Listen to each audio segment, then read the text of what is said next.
Hi everybody and welcome. Today I have OPPO Enco X3i headphones and today I'm going to show you all the gestures you have to know.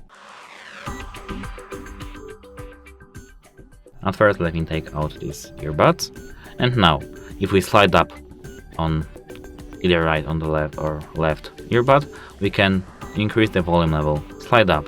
If we slide down, we can decrease the volume level. Double tap will make us go into the next song, and triple tap to the previous one.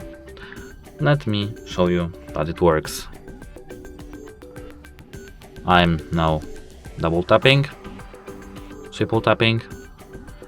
As you can see, it works, and now I'm increasing the volume level.